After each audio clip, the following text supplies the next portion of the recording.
So what are you changing out? We're taking a Tango down PR4 sling mount off and replacing it with a Noveske receiver end plate with a QD mount in it. And these offer 3 or 4 positions? 3 mounting positions. One on each side and one on the back there. But they restrict you from closing your stock all the way? Yeah, it doesn't close on that last notch. And I guess on some of those short cases, that stops you from being able to use a really small bag. Yeah, we've been playing with a Blue Force Gear discrete rifle case, and it's just a little bit too long with a soap mod on it with that. But with this out of the way, it fits in there a lot easier.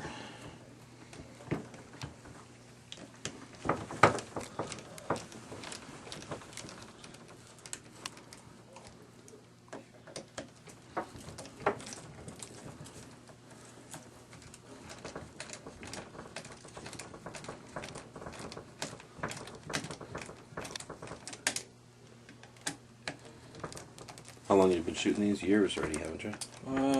Yeah, I've had a PR4 on here for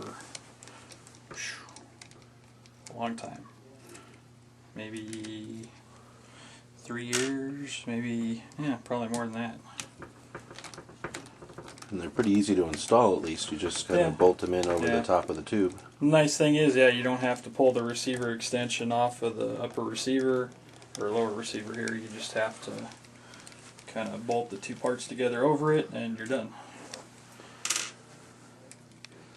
So especially nice if you get a lower receiver where the castle nut's already been staked at the factory like LMT does. You don't have to worry about pulling that all apart.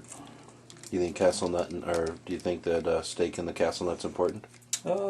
Definitely. Probably not so much if you're using a PR4 because it kind of butts up behind it and keeps it from turning, but definitely seen a lot of guys at the range where these will loosen up on them and the stock will turn. If it was assembled probably incorrectly and the tube isn't in enough, it can turn out enough to pop the buffer retainer up in, and that locks up the bolt carrier. And now I suspect that since a lot of guys use them at the range and don't get a lot of sling time on their rifles, that it's not a big deal, but as soon as you start attaching a sling back here to the stock, that's putting torque. Yeah, every time you move in tension, it's going to twist this left or right, so good idea to stake it. And when we're talking about staking, you have this one staked, correct? Yeah. And that stake is right here, and it's basically smashing it with a pin or a little punch or whatever on the end plate that kind of drifts metal into the cutout in the castle nut there. And you can see that it is literally crammed metal into that castle nut, which is, if I can get into focus here, that nut on the side, and for some reason it just blew all the focus one out. On the top here. And then that way it literally cannot unscrew because you've got 2 places with metal jammed into a notch. But you can still break that free when you want to replace it like that. Yeah. Sometimes if it's severe, you might have to get in there with a little Dremel, but I've usually had good luck just breaking it loose. With a big bar with some leverage? Yeah, just put a big breaker bar on the stock wrench. And you're using a vise with a block that replaces the magazine and then holds your lower receiver very steady. Any special tools for this? Not really. I mean, a stock wrench to pull this apart, Allen wrench for the screws to pull that off. But if you were just to be installing a Noveske receiver end plate, all you'd pretty much need is a stock wrench and maybe a little flathead screwdriver.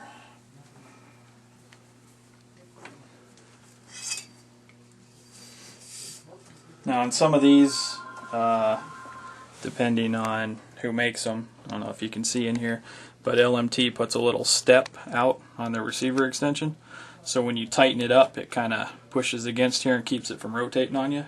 I can see that, I think exactly. A lot of other receivers that don't have that, it's just a flat end in there, so you almost, it's a 2-person job to put the receiver extension back on and tighten it, because somebody's got to hold it still while another person tightens it. We're talking about that little kind of throw it on. lip right here that is going to hold down the detent here in a minute.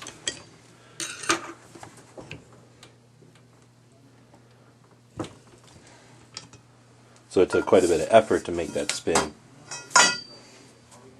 Yeah. And then you just go with a smaller bar to get it off. Yeah.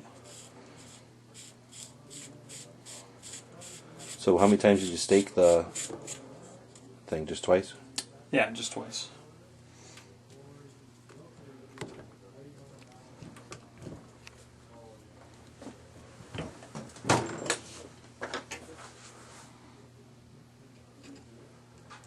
What kind of lower is this?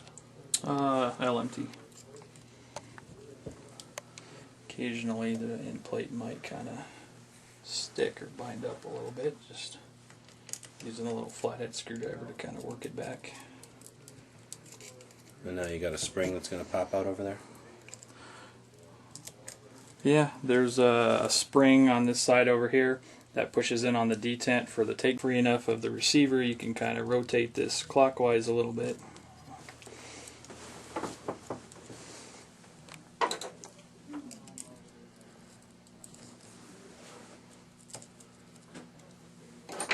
So you're not in a mad rush to get that loose because you're trying to keep track of that little spring and detent there. Yeah. Then I just push this detent down, kind of rotate this a little bit just to clear the spring. That way it doesn't shoot across the room. And just keep pressure on the buffer retaining pin there till you get the receiver extension out past it. Otherwise this will shoot up into the ceiling, the spring will come out, and you'll be looking around for hours trying to find where all your parts went.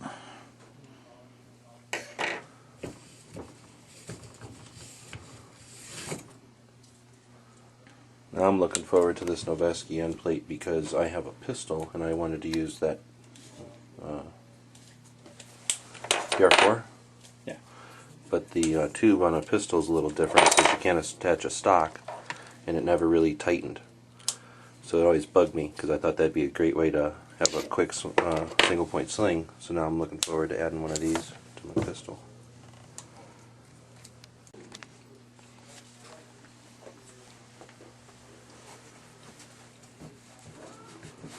And it simply replaces it. And there's a hole in the back of every receiver that's going to accept that sling swivel. It just happens to be there. Probably what, to lose weight? Yeah, just keeps it lighter. This is actually the same weight as a standard receiver input. Yeah, didn't we weigh these? Let's double check it now. Yeah.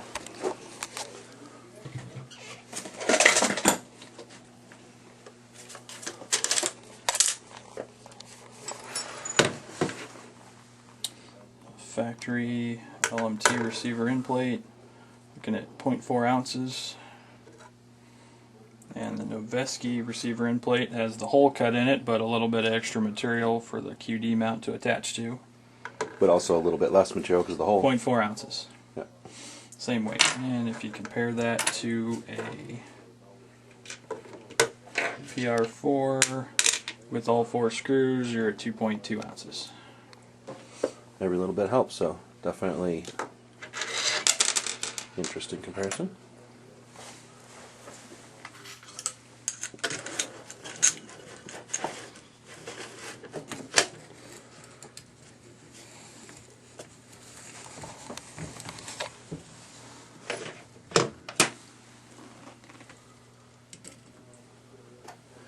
Now, is this something you would say talk to a gunsmith for, or is this something you'd say to do it in your garage? Alright, now with this kind of started to thrown together here, you can see what we were talking about earlier about this little ledge in here.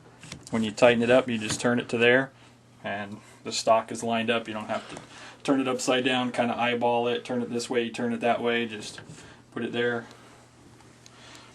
Since I pulled the spring apart, we're going to go a little bit further. Just fish that take down detent spring in there. Now this is just simply to put that takedown detent back in. Yeah. And then you went back. Pull it back.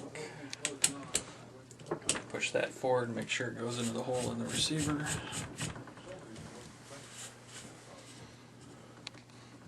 Tighten that nut up by hand.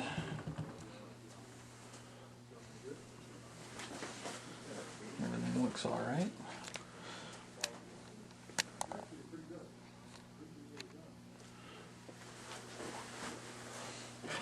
ahead and throw the action spring and buffer back into there.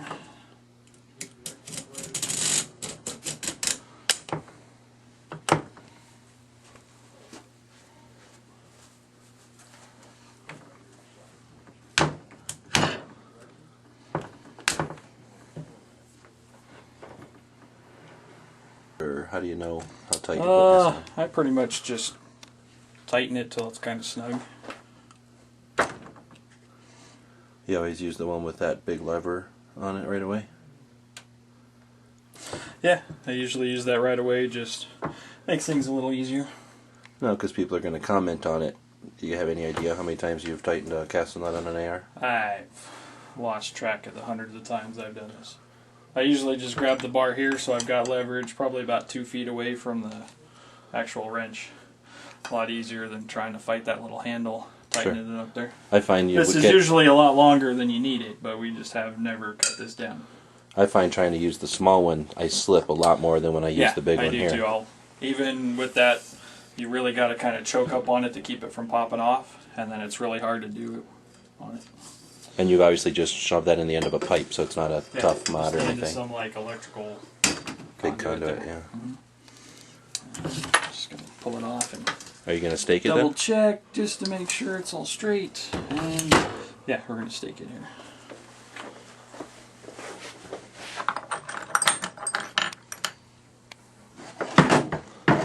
Looks a lot lighter. Just use a small little punch that's been kind of Sharpened up a little bit there. And then you usually do it, there's some cutouts in the castle nut itself. Which are made for that, correct? Which are made for that. And do you care at all about where those are around the tube? Not really, it doesn't matter. Usually they'll line up so you can almost get 2 of them. This one's almost right up top at 12 o'clock. The other one is kind of where it flares out right here on the bottom. Oh, I see. And if they're but too close to the it looks flat. like we should be able to drift some material into that one. Shouldn't be too bad. I usually go right about the middle, if I can. And just kind of... And then after I get 1 or 2 good hits, I'll kind of angle it just a little bit. And kind of drift some of the metal kind of into that little notch there. Well, this one's having trouble focusing today. It must be because I like AK so much it doesn't like looking at ARs. And then pretty much have to bring it out and lay it down to do this side one here. Yeah, a little tough It's going to be a little harder. A lot of material to move. Yeah.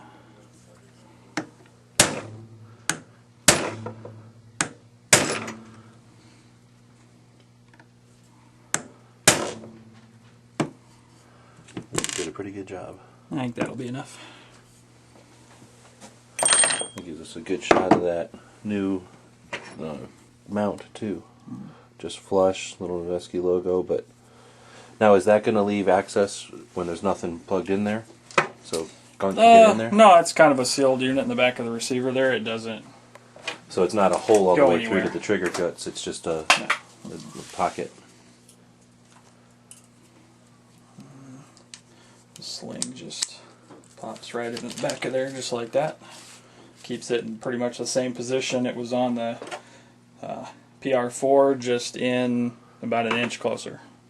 And that allows the stock to come all the way into its most closed setting and lock in place right behind the nut there, instead of locking or coming to about right there and being able to lock. So you get that extra about inch or so to collapse it. And because the Blue Force gear and other companies are making bags so close to specs, they want, that little extra inch or whatever was really giving you guys trouble closing the bag. The soap mod stock is a little bit longer than like a CTR or a standard M4 stock. And then this has a Surefire flash hider that's a little bit longer than an A2, so that takes up a little bit more room. There's some footage of it in a Blue Force gear discrete case. Fits in there pretty snugly, but a lot better without that PR4 on it.